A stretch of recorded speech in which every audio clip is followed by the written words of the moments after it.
Selamat pagi. Jess, kita lanjutin ya soal telur nih. Karena telur ini menjadi kontra apa namanya? Ya pokoknya kontra lah. Banyak yang setuju, banyak yang tidak. Tapi saya berharap dengan informasi ini akan membuat kamu terbuka tentang makanan yang satu ini. Ya, apa itu telur ya, sehingga di part yang kemarin, part 1, kamu boleh perhatikan di sana. Saya mengatakan bahwa telur ini memiliki nilai biologis yang hampir sempurna. Itu sebab telur tidak bisa dikelabui. Kamu ketemu sama orang-orang yang teriak-teriak vegan itu, ya sekarang mereka lagi kampanye itu, yang tidak pernah tahu apa yang dikampanyekan itu. Ya, kalau kamu hidup di Taman Eden, kamu tidak perlu teriak-teriak kayak begitu. Karena emang makananmu adalah tumbuh-tumbuhan, buah-buahan. Semua pohon dalam taman ini boleh kamu makan, kan itu. Ya, dalilnya kan itu. Tapi ketika kamu sudah melakukan kejahatan, melakukan kesalahan, ketika kamu sudah dikeluarkan dari taman itu, maka kamu harus mencari makananmu sendiri.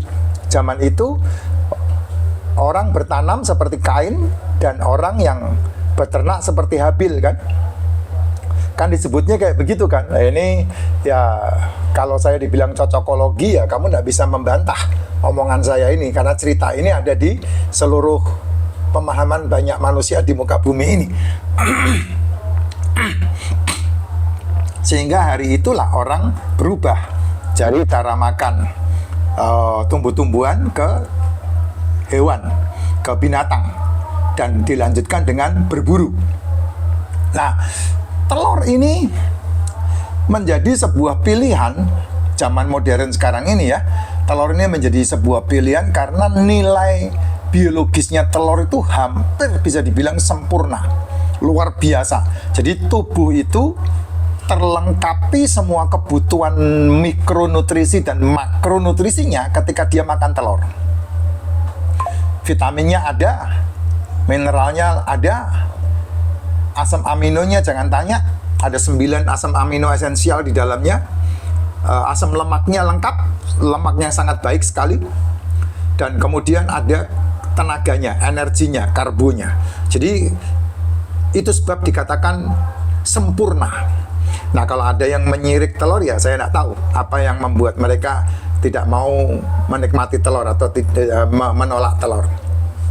Di dalam telur, kalau saya di konten satunya menyebutkan ada 9 asam amino esensial, ini yang tidak dimiliki. Di dalam telur itu ada kolin. Kolin itu super duper penting untuk ini, otak. Jadi kalau seandainya kita berbicara masalah kesehatan otak, ya, dan kenapa otaknya lola? Ya karena kebanyakan gula. Yang dimakan bukan asam amino dan asam lemak. Yang dimakan bukan kolesterol, tapi yang dimakan adalah gula. Kolin itu sangat membantu banget untuk kesehatan otak. Membantu untuk memorize ya. Otak ini kan butuh memori yang sangat kuat sekali untuk mengingat, untuk menampung semua informasi. Kolin juga bermanfaat banget buat yang namanya liver. Nah, saya menyarankan ya, ibu hamil kalau ngidamnya telur aja.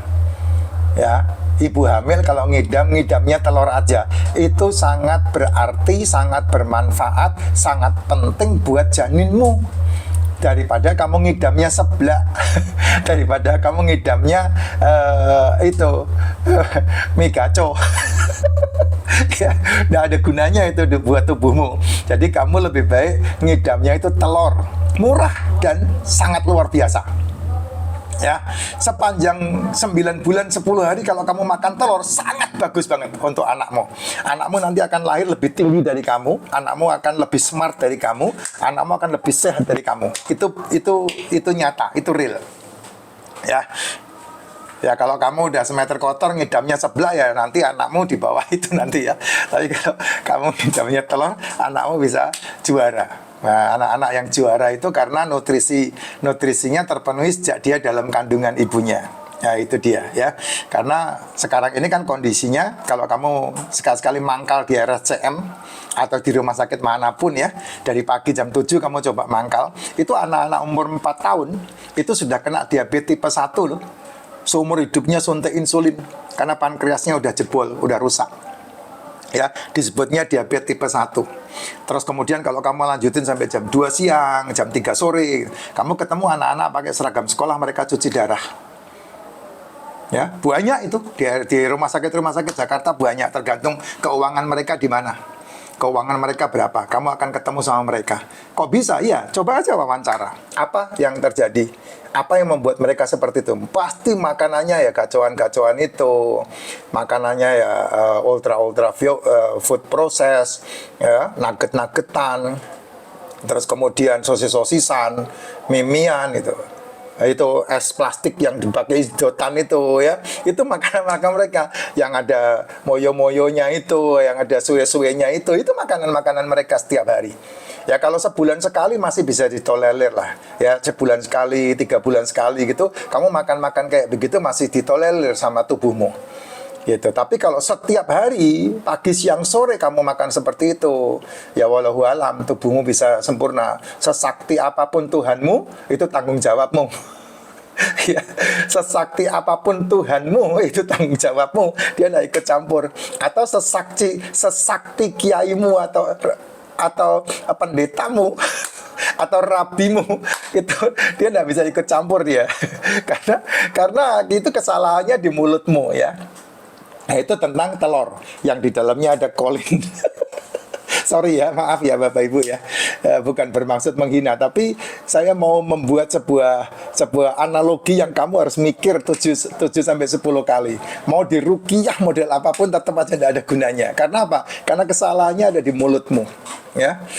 Kalau kamu lahir difabel, itu bukan salahmu.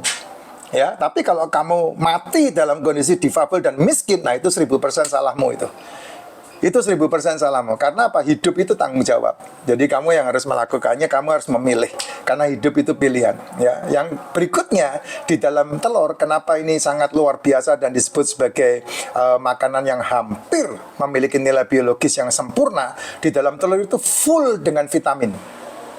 Ya, full dengan vitamin. Makanya orang yang makanannya telur, dia terjauh dari diabetes. Beneran. Orang yang makanannya telur, dia terjauh dari diabetes. Gitu. Karena apa? Karena vitamin di dalam telur, ya jangan tanya, vitamin A itu luar biasa. Ya. Vitamin A dalam telur itu hebat banget untuk mata. Kalau mata kayak saya ya harus pakai kacamata ya, jangan memprotes. Umurmu 45 tahun, 50 tahun enggak pakai kacamata hebat. Tapi ya mau nggak mau, kalau mau bisa melihat jelas ya pakai kacamata. Namanya usia tua. Ya saya plus 2,5. Vitamin B2 untuk membantu energi, vitamin B5 untuk metabolik, memperbaiki fungsi metabolik, vitamin B6 untuk memperbaiki saraf, hormon. Nah ini untuk bapak-bapak yang burungnya susah berkicau. Ya, yang seringkali apa jamunya itu ya, ini telur ini. Makanya kampanye saya kan begitu. Kalau kamu memperbaiki fungsi metabolik tubuhmu, telur itu menjadi salah satu jawaban untuk membantu masalah hormon dan saraf ya. Kemudian B9 yang berhubungan dengan folat, ini produksi sel darah ya. Kamu bisa, kenapa kamu ampuh darahmu, karena ada produksi sel darah diambil dari telur itu. Vitamin B12 ini kan membantu kamu untuk memiliki HbA1c yang bagus ya, B12 itu. Makanya orang diabetes kalau udah kena lambungnya, kalau udah kebas-kebas pasti dikasih B12 kan sama DKTR. Itu udah ada dalam telur, tapi kamu takut makan, kan aneh. Ya, vitamin D lengkap banget ya, spesial, jarang ada pada makanan yang lain. Vitamin D itu di telur itu spesial banget ya, karena itu untuk imun, untuk otot, untuk hormon, untuk semangat ya, kesehatan tulang dan gigi, itu vitamin D itu lengkap semua. Di dalam telur ada lemak baik ya, lemak sehat. Dan kemudian mineral yang sangat penting ada di dalam telur, ada zinc, selenium, fosfor, besi, iodium. Itu ada semua di dalam telur. Makanya 1 butir telur itu kamu bisa memanfaatkan untuk kesehatan kamu sendiri. Nah, satu hari kebutuhanmu itu setara dengan 30 butir telur. Jadi kalau kamu makan satu atau dua udah ngeyel, ya saya nggak tahu harus ngomong apa lagi. Ya,